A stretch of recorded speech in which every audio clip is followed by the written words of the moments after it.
किस योनि में है, ये जानना चाहती है। आप कल्पना करिए, पहले पुराने जमाने में पत्नियों का पति के साथ में कैसा रिश्ता था।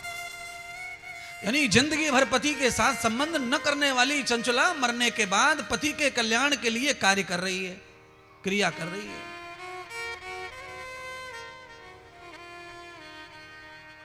केवल अपनी सुख में संतुष्ट न रहना, दूसरे के सुख में संतुष्ट होना परम मनुष्य का कर्तव्य है। अपने सुख में जो संतुष्ट रहता है वो मनुष्य नहीं है, जो दूसरे के सुख की कामना में संतुष्ट रहता है वो मनुष्य है। महादेव ने ध्यान लगाया, तीसरे नेत्र से देखा कि मदराचल पर्वत पर एक पीपल के पेड़ पर पिशाच की योनि में लटका हुआ है। पाप के कारण अपनी पत्नी को धोखा दिया, पर नारियों से संबंध किया, इसके कारण पिशाच बन गया है और उसे यह दंड प्राप्त हुआ है। अब तो पार्वती कहने लगी, हे भोलेनाथ, ये सखी बनकर कैलाश में भी ये सुखी नहीं है, अपने पति के ध्यान में है, इसीलिए उस पति को मुक्त कीजिए। कैसे वो मुक्त होगा? तो आज इस कथा में आपको ये जानना है शंकर भगवान क्या कह रहे हैं। शंकर भगवान कह रहे हैं, पार्वती वो मुझसे मुक्त होने वाला नहीं है, मैं उसे मुक्त नहीं कर सकता, उसे कर्म का फल भोगना पड़ेगा। पार्वती जब पीछे पड़ गई तो शंकर भगवान ने कहा, पार्वती मैं तो उसे मुक्त नहीं कर सकता, क्योंकि कर्म का फल सबको भोगना पड़ता है। मैं किसी को कर्म के फल से मुक्त नहीं करता अनायास। पर हां, अगर चंचला की तरह वो मेरी कथा श्रवण कर ले तो वो मुक्त हो जाएगा उस पिशाच योनि से।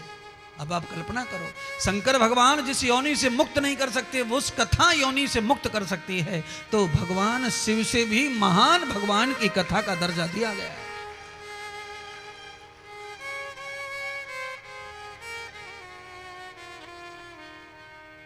कितनी महिमा है कथा की। हरि अनंत, हरि कथा अनंता। अनंत तो भगवान है, पर कथा तो उनसे भी कई गुनी अनंत है। देवताओं को भगवान कई बार मिले हैं, पर कथा नहीं मिली देवताओं को। कौन कथा सुनाएगा उसे पिशाच को?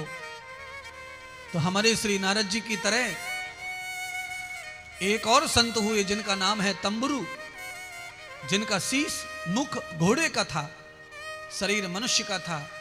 वो भी नारद जी की तरह भगवान शिव के गीत गाते थे। जैसे नारद नारायण का कथा सुनाते हैं, वैसे ही तंबुरु जो है वो शिव कथा सुनाया करते थे बीणा से। भगवान शंकर ने तंबुरु जी को आज्ञा की।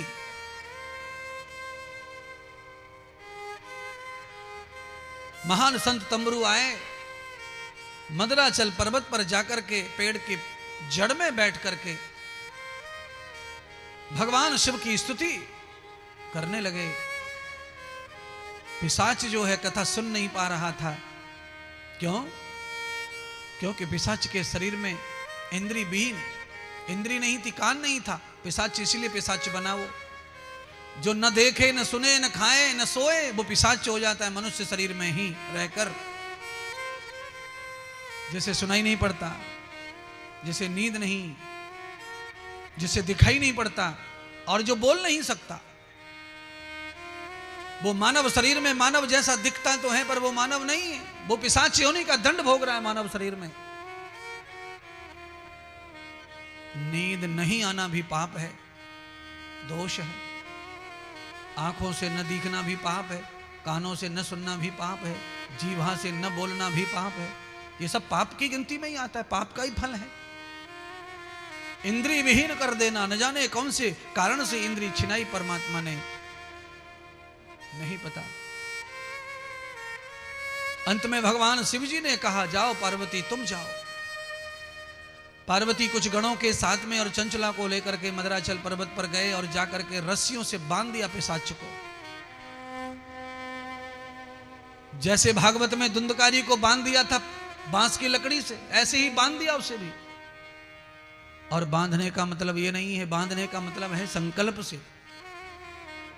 संकल्प करा दिया और ये संकल्प कर दिया कि तुमको 7 दिन लगातार इसी आसन पर बैठकर ऐसे ऐसे कथा श्रवण करनी है, यह खाना है, इतना सोना है, यहाँ सोना है, ऐसा बोलना है, ऐसे मंत्र जपना है। ये संकल्प है, ये बंधन है।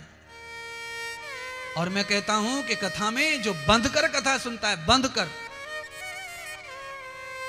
उसकी कथा का फल कैसा हो सकता है, कैसा हो सकता है, जिसकी लिमिट नहीं, अनलिमिटेड फल है। और कथा में बरकरार जिसमें चंचलता बनी रहती है, 5 मिनट कथा सुनी फिर गए, फिर 2 मिनट आए, फिर सुनी फिर गए, फिर आए फिर गए, फिर सुने, ये चंचल मन कभी कभी कार्यकर्ताओं में ये परिस्थिति बस भी हो जाता है, मजबूरी में जाना पड़ता है, आना पड़ता है, पर ये भी दोषी माना है, ये भी दोष है। बंधन तोड़कर कथा श्रवण करने से, स्वतंत्र होकर कथा सुनने से बहुत अधिक फल नहीं मिलता। इसीलिए कथा का फल तभी मिलता है कैलाश में गण बनने का अवसर, पाप मुक्त होकर। बंधुओं, शिव कथा चलती रही और बंद करके बिंदु ब्राह्मण जो था चंचुला का पति, वो कथा सुनता रहा। कथा सुनने से क्या हुआ, उसके शरीर में मांस, मज्जा, हड्डी, चमड़ सब पैदा हो गया।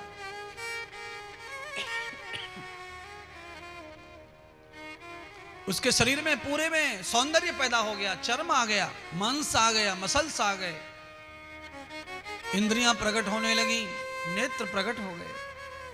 यानी कि वो पहले से भी अत्यधिक सुंदर बन करके तुरंत मानव योनि में आ गया और उसकी रस्सियां खोल दी गई। दौड़कर भगवान शिवजी माता पार्वती के चरणों में गिर पड़ा। चंचला को देखा, माता पार्वती ने कहा, अरे बिंदुक, तेरी पाप योनि के कारण, पिशाच में जाने के कारण, तेरे कानों में शिव कथा श्रवण करने से तेरा रोग, तेरे पाप, तेरी योनि सब समाप्त हो गई। अब तू भगवान शंकर का गण बनकर कैलाश वास करेगा। बिंदुक ब्राह्मण ने जब यह सुना कि भगवान की कथा से मेरी पत्नी ने मेरा उद्धार करवा दिया और मुझे भी शिव गण बनाकर शिव जी की सेवा में लगा दिया, तो यस्य धर्मम प्रतित्पयाम स्त्रीणाम पतितो भव, अर्थात अपने पति के उद्धार के लिए जो स्त्री माता पार्वती का व्रत और पार्वती की सेवा करती है, वो अपने बीमार पति को भी स्वस्थ कर सकती है। पार्वती माता के व्रत और संग के कारण